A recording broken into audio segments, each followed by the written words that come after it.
What is the moment during your relationship that made you decide I will marry you? When he dropped everything to get me to my grandmother's when I was told that she might not live much longer. He refused to let me be alone that night and had me sleep at his place. The next morning he calls out of work, packs a bag, swings by my place to help me get my stuff, and then drives me 450 miles over a mountain in the middle of winter to let me see my grandma one more time. To see the amount of support he gave me told me that I had found the person who would always have my back. We were already married, but when my wife's grandmother died, my dad told me now is when you prove if you're a good husband. This made me tear up. When he was reading to his son, my stepson, I was in the lounge so could hear him, and he did all these zany and goofy voices for all the different characters, totally unabashed and just wanting to do a good job for his son. I do this when I'm babysitting my sister. Don't do it for her just for entertainment. I do it for my own. Do you have any idea how fun it is trying to come up with 7 different character voices and a narrator's voices while being judged by a 5-year-old? The first time I had dinner with his family, we had just gotten done with the hike and his dad texted him to invite him and told him he was welcome to bring me. I was hot, sweaty from the hike, dressed like a hooch in a muscle tank and cut off shorts, and was like, do I have time to shower or change? And he said no, but if I was uncomfortable at all I should just kick him under the table and we could leave. It was so simple, but I'd never felt so thoroughly supported or accepted, and I just knew he was my person. 5 years later we're 2 months happily married. How did the dinner go? It actually went really well. I had beef bourguignon for the first time and beat his brothers at Caton. Now that's how you ruin relationships. It went good until they introduced some weird thing she'd never seen before called a potato. When I realized we had fun without having to go anywhere or do anything, it just all came so naturally. Not a stupid question, but what's the difference between this and just normal friendship? The intimacy shared. Right, the X, a woman's wide and sensual hips. I already had a feeling, but when my boyfriend met my mom for the first time, she and I are really close. When we got to her apartment and had some wine, she started getting really chatty as she is wont to do. She started telling my boyfriend all about her dating problems and failed relationships. He was so patient and really listened to her, asking questions, offering input every now and then.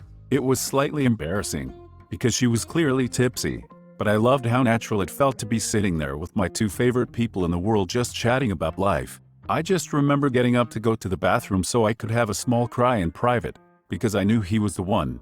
We are getting married next fall, smiley face. WHO's chopping onions. Sorry, I'm making soup. She stuck with me through cancer. I knew after the first month of treatment I would marry her. Frick, this is awesome. I really hope you've passed remission and lived happily ever after. We are doing well now. Thank you. Came here to say the same. Something about someone who sees you through something as horrible as cancer, who sees how it is behind closed doors on your absolute worst day, but they still stay. I hope it all turned out well for you, and best of luck if you're still healing. You good, man? Mid-conversation on our very first date we each said, I freaking hate sandals, in perfect unison. I love this so much. I hope you hate sandals together forever. Would have been funny if your friends had bought you a honeymoon at a sandals resort. When, after spending the most amazing 6 months of my life with her, she got a letter saying her request for a visa extension had been denied. Relationships requiring visas are hard. I know the feels. Visa difficulty is why I married my ex-husband. Didn't work. Turns out getting married after 6 months of dating and 4 months of doctor is a bad idea. We'd been friends long distance for 3 years by that point, but a relationship takes so much more than that. My grandmother was in the final moments of life from pretty severe lung cancer, bedridden, home health care, body getting pretty stiff already. That man changed her diapers, cleaned her, cared for her. I've never seen anyone just do the right thing without being asked, without questioning it, without hesitation. Any second thoughts I had about him vanished. Someone so inherently good from the core is so rare. His grandmother or yours? Either way is high quality. A random grandmother that neither of them knew. On the streets. He was in my kitchen in his underwear, looking through my cabinets. He pulled out a little plastic container of sunflower seeds and shook it like a maraca. I realized just how much and how often he made me laugh. Was it something like this, but with sunflower seeds? She randomly got up when we were watching TV and ran to one side of the room. I love you from here, she said as she ran to the other side of the room. Upon reaching the other wall, she looked incredibly upset and looks at me. Oh, I ran out of room. I was pretty sure I wanted to and was debating proposing to her, but that was when I knew that I was going to marry her. The words "I love you from here" are inscribed on my wedding band. When she or you are on your deathbed, she will say to here is the last thing he ever hear from her. Right. That made me tear up. Samazis. I expect to see this in a movie now with full montage flashbacks and everything. This made me cry. Damn you. Shakes fist. She would massage my arms and hands after a long day's work, and she made sure I never felt guilty that I fell asleep while she was doing it. She wholly and unconditionally cared for my well-being. RIP. I'm sorry to read those last 3 letters. All the best, man. My fiancé and I had a stupid fight last night. Basically my fault, and I've been in such a itty mood I have barely spoken to her all day. I've just read your comment and broke down in tears. I'm so sorry for your loss. I need to go tell me fiancé I love her and I'm sorry for being such an AOL. You got this. Just don't go into it thinking you are in the right, but accept her point of view over yours. It's always give and take. A smaller example, because I'm not getting married anytime soon, but the guy I'm casually seeing right now has all sorts of these really sweet moments.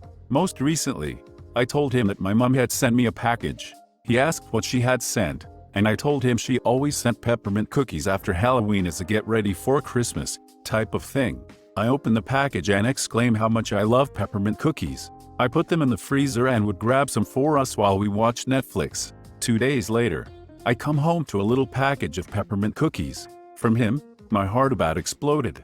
It was really sweet and thoughtful. It's funny how sometimes you think you're asking too much, but really you're just asking the wrong person.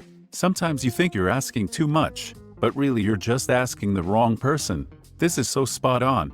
I'm stealing this. As a guy going through divorce right now, this sums it up. You can do everything right, but when it's like pulling teeth for the little things, it's probably the wrong person. Wow, your last sentence is just perfection.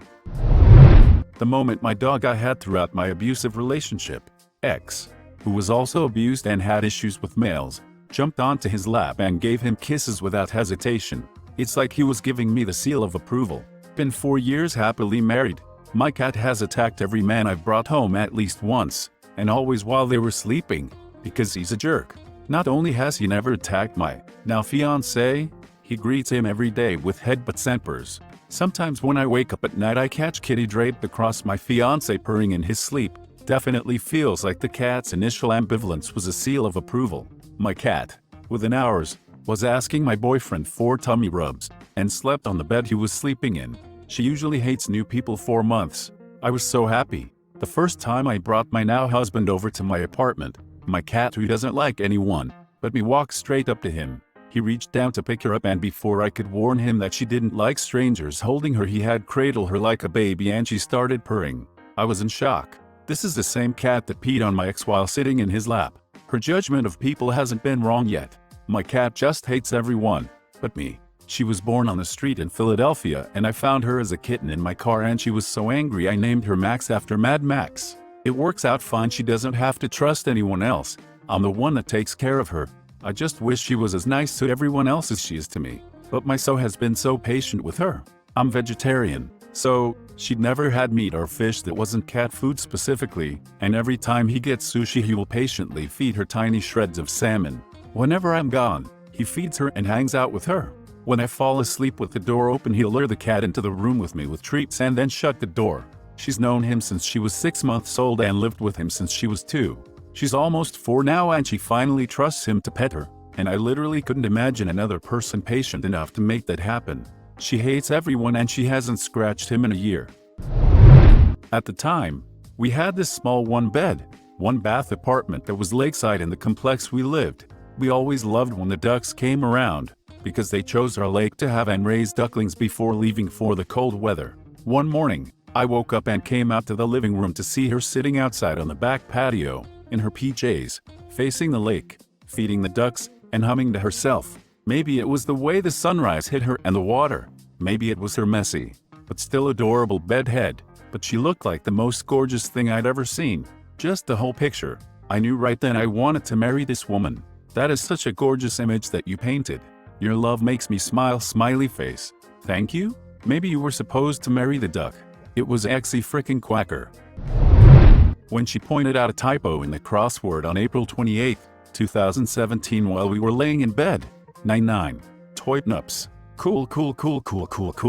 Noise. It was 4th of July. I was on the rooftop in Berkeley and she told me she was going to marry me and that I didn't have a choice. Where are you, honey? Last day until death.